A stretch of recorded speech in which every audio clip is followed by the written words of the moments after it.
کہ normally what happens ہماری day to day life میں بولنے اور لکھنے والی انگریزی میں فرق ہوتا ہے.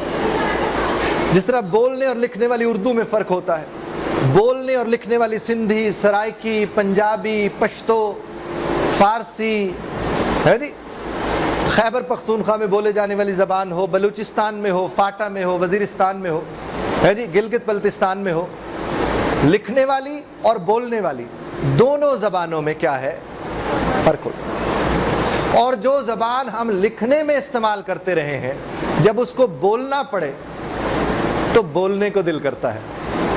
کیا دل کرتا ہے؟ یعنی آپ دیکھیے, آپ سے کوئی کہے کہ ٹھیک ہے تم 16 برس لکھتے رہے, پڑھتے رہے,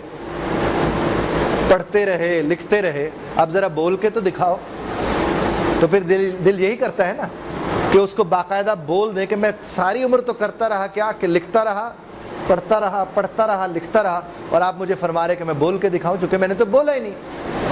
اور پھر اگر وہ بولنے لگے گا تو وہ لکھنے والی بولے گا. جب وہ لکھنے والی بولے گا تو وہ پھنسے گا, چونکہ لکھنے والی اس نے خود سے تو لکھی کبھی نہیں تھی. وہ لکھنے والی بھی وہ دوسرے کے لکھے ہوئے کو منتقل کر کے آتا رہا ہے. وہ کیا کرتا رہا ہے؟ دوسروں کے لکھے ہوئے کو. ہم یہی کرتے ہیں نا, کسی کا لکھا ہمیں پڑھایا جاتا ہے, پھر اس لکھے ہوئے پر کسی اور کا لکھا ہوا یاد کروایا جاتا ہے, اور یوں ہم سب کے سب اپنے لیکھ لکھوا بیٹھتے ہیں. بات پہنچ رہی ہے آپ تک ہے جی؟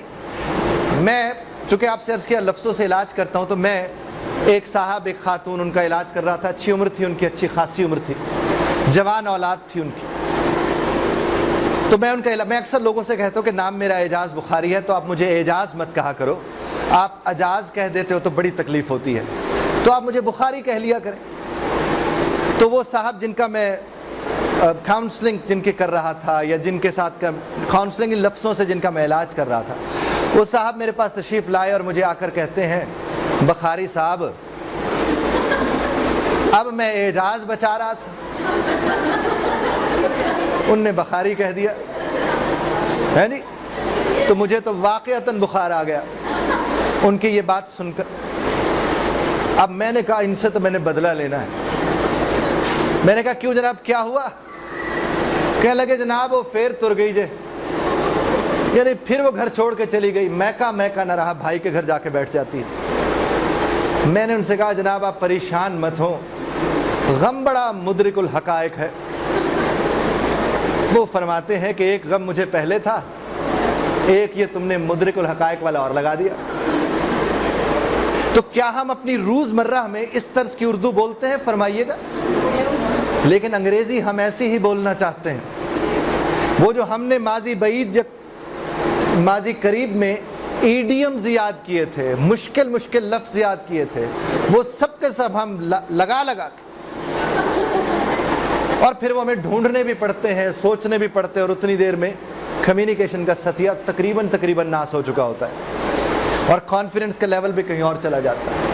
اب میں آپ کے سامنے بولنے والی انگریزی کا تھوڑا سا رول پلے کروں گا, آپ میرے ساتھ رہیے گا, and I hope you understand that. آپ کو وہ تھوڑا سمجھ آئے گا. Once I am here I'll play the role of Mr. A, and once I reach here I'll play the role of Mr. B. You are with me, all of you? Yes. Cool. Here, Mr. A. Gowan. Yeah, Gowan. Where? Market. Market? Why? To buy something. Something what? Some food items. Some food items. Food for home. Obviously family.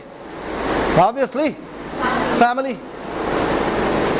Family got married.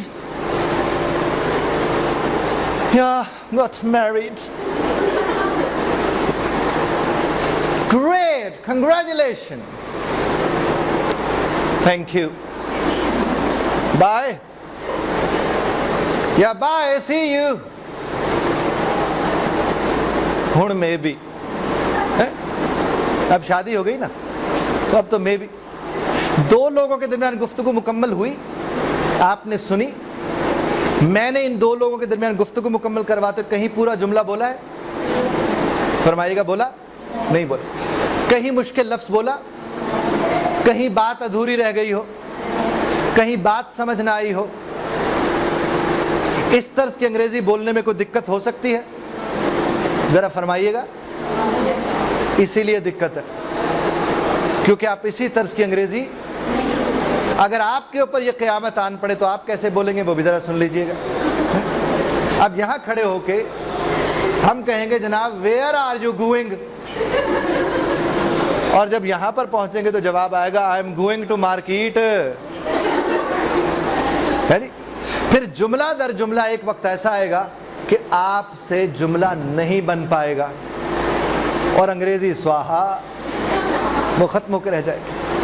بات پہنچ رہی ہے؟ اس طرز کی انگریزی بولنے میں دقت نہیں ہو سکتی. آپ اس طرز کی انگریزی بولنا شروع کیجئے, آپ کے ہاں کام کرنے والے انگریزی بولنا شروع کر دیں. میں اکثر گھر سے دیکھیں, گھر میں مرد کا اتنا ہی تعلق ہوتا ہے کہ وہ گھر میں اگر آ جائے تو وہ ایک سوال پوچھتا ہے کتھے, آگے سے 3-4 جوابات آتے, اتھے, ایتھے, اودے چ, اودے تھلے تے اودے اتے. تو اگر ہم اسے ویئر از, صرف ویئر از سکھا دیں اور آگے سے 5 لفظ in, on, under, there, here, that's it. اگر وہ آ کر پوچھے کیک کتھے تو جواب کیا آتے؟ فریج اچ. تو جواب کیا آ سکتے؟ ان فریج. بات پہنچ رہی ہے؟ اسی طرح سے اگر وہ کہتے ہیں انکل کتھے, ڈرینگ اچ, اور ڈرینگ ڈرائنگ روم کو بولتے ہیں ڈرینگ اچ, تو ان ڈرائنگ روم ہے نہیں. آؤٹ سائڈ اگر ہم باہر کی بات کریں تو مجھے بتائیں اس طرز کی انگریزی بولنے میں کوئی دقت ہو سکتی ہے؟ اگر نہیں ہو سکتی تو پھر آپ کے ہاں دقت نہیں رہنی چاہیے. Am I clear?